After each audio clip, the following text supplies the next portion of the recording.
Chapter 4. He was not Mr. Wentworth, the former curate of Monkford, however suspicious appearances may be, but a Captain Frederick Wentworth, his brother, who, being made commander in consequence of the action of Santo Domingo, and not immediately employed, had come into Somersetshire in the summer of 1806, and, having no parent living, found a home for half a year at Monkford. He was, at the time, a remarkably fine young man, with a great deal of intelligence, spirit, and brilliancy, and Anne an extremely pretty girl, with gentleness, modesty, taste, and feeling. Half the sum of attraction on either side might have been enough, for he had nothing to do, and she had hardly anybody to love. But the encounter of such lavish recommendations could not fail. They were gradually acquainted, and when acquainted, rapidly and deeply in love. It would be difficult to say which had seen highest perfection in the other, or which had been the happiest, she in receiving his declarations and proposals, or he in having them accepted. A short period of exquisite felicity followed, and but a short one. Troubles soon arose. Sir Walter, on being applied to, without actually withholding his consent, or saying that it should never be, gave it all the negative of great astonishment, great coldness, great silence, and a professed resolution of doing nothing for his daughter. He thought it a very degrading alliance, and Lady Russell, though with more tempered and pardonable pride, received it as a most unfortunate one. Anne Elliot, with all her claims of birth, beauty, and mind, to throw herself away at 19, involve herself at 19 in an engagement with a young man who had nothing but himself to recommend him, and no hopes of attaining affluence but in the chances of a most uncertain profession, and no connections to secure even his farther rise in the profession, would be indeed a throwing away, which she grieved to think of. Anne Elliot, so young, known to so few, to be snatched off by a stranger without alliance or fortune, or rather sunk by him into a state of most wearing, anxious, youth-killing dependence. It must not be, if by any fair interference of friendship, any representations from one who had almost a mother's love and mother's rights, it would be prevented. Captain Wentworth had no fortune. He had been lucky in his profession, but spending freely what had come freely, had realized nothing. But he was confident that he should soon be rich, full of life and ardour. He knew that he would soon have a ship, and soon be on a station that would lead to everything he wanted. He had always been lucky, and he knew he should be so still. Such confidence, powerful in its warmth and bewitching in the wit which often expressed it, must have been enough for Anne. But Lady Russell saw it very differently. His sanguine temper and fearlessness of mind operated very differently on her. She saw in it but an aggravation of the evil. It only added a dangerous character to himself. He was brilliant, he was headstrong. Lady Russell had little taste for wit, and of anything approaching to imprudence a horror. She deprecated the connection in every light. Such opposition as these feelings produced was more than Anne could combat. Young and gentle as she was, it might yet have been possible to withstand her father's ill will, though unsoftened by one kind word or look on the part of her sister. But Lady Russell, whom she had always loved and relied on, could not, with such steadiness of opinion and such tenderness of manner, be continually advising her in vain. She was persuaded to believe the engagement a wrong thing, indiscreet, improper, hardly capable of success, and not deserving it. But it was not a merely selfish caution under which she acted in putting an end to it. Had she not imagined herself consulting his good even more than her own, she could hardly have given him up.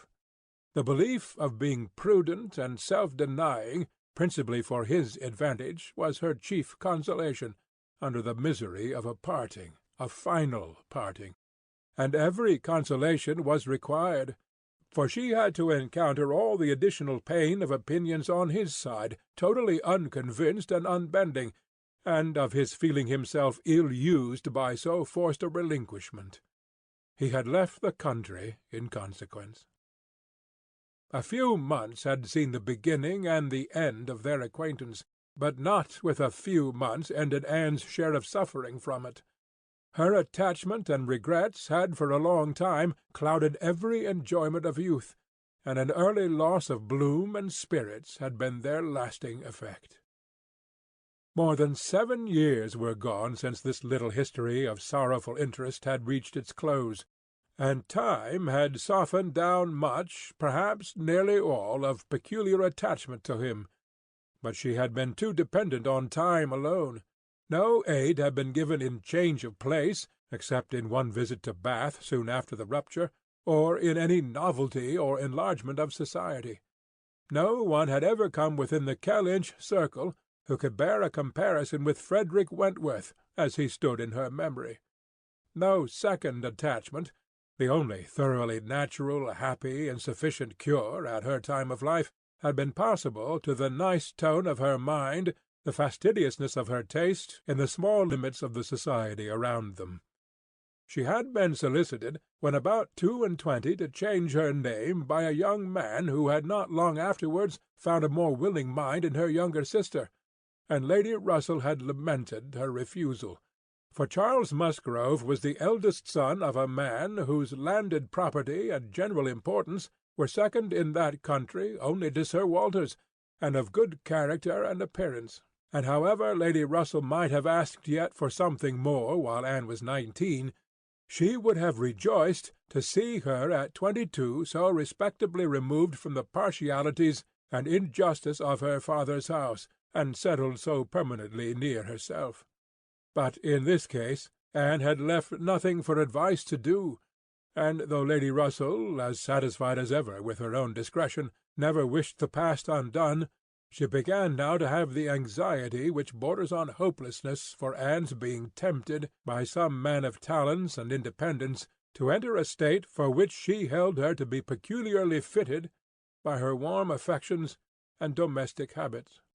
They knew not each other's opinion, either its constancy or its change, on the one leading point of Anne's conduct, for the subject was never alluded to. But Anne, at 27, thought very differently from what she had been made to think at 19. She did not blame Lady Russell, nor did she blame herself for having been guided by her. But she felt that were any young person in similar circumstances to apply to her for counsel, they would never receive any of such certain immediate wretchedness, such uncertain future good. She was persuaded that under every disadvantage of disapprobation at home, and every anxiety attending his profession, all their probable fears, delays, and disappointments, she should yet have been a happier woman in maintaining the engagement than she had been in the sacrifice of it. And this she fully believed had the usual share, had even more than the usual share of all such solicitudes and suspense been theirs, without reference to the actual results of their case, which, as it happened, would have bestowed earlier prosperity than could be reasonably calculated on. All his sanguine expectations, all his confidence had been justified. His genius and ardour had seemed to foresee and to command his prosperous path. He had, very soon after their engagement ceased, got employ, and all that he had told her would follow had taken place. He had distinguished himself, and early gained the other step in rank, and must now, by successive captures, have made a handsome fortune. She had only navy lists and newspapers for her authority, but she could not doubt his being rich, and in favour of his constancy she had no reason to believe him married. How eloquent could Anne Elliot have been! How eloquent at least were her wishes on the side of early warm attachment, and a cheerful confidence in futurity, against that over-anxious caution which seems to insult exertion and distrust Providence. She had been forced into prudence in her youth. She learned romance as she grew older, the natural sequel of an unnatural beginning. With all these circumstances, recollections, and feelings, She could not hear that Captain Wentworth's sister was likely to live at Kellynch without a revival of former pain, and many a stroll and many a sigh were necessary to dispel the agitation of the idea. She often told herself it was folly, before she could harden her nerves sufficiently to feel the continual discussion of the Crofts and their business no evil. She was assisted, however, by that perfect indifference and apparent unconsciousness among the only three of her own friends in the secret of the past, which seemed almost to deny any recollection of it. She could do justice to the superiority of Lady Russell's motives in this, over those of her father and Elizabeth. She could honour all the better feelings of her calmness. But the general air of oblivion among them was highly important, from whatever it sprung.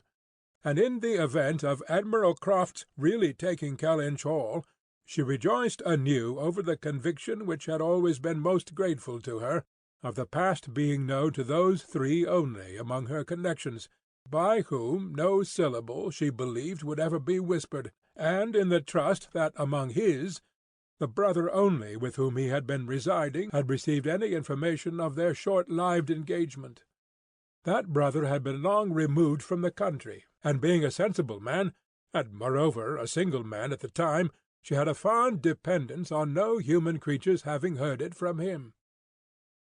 The sister, Mrs. Croft, had been out of England, accompanying her husband on a foreign station, and her own sister, Mary, had been at school while it occurred, and never admitted by the pride of some and the delicacy of others to the smallest knowledge of it afterwards. With these supports she hoped that the acquaintance between herself and the Crofts, which, with Lady Russell still resident in Kellynch, and Mary fixed only 3 miles off, must be anticipated, need not involve any particular awkwardness.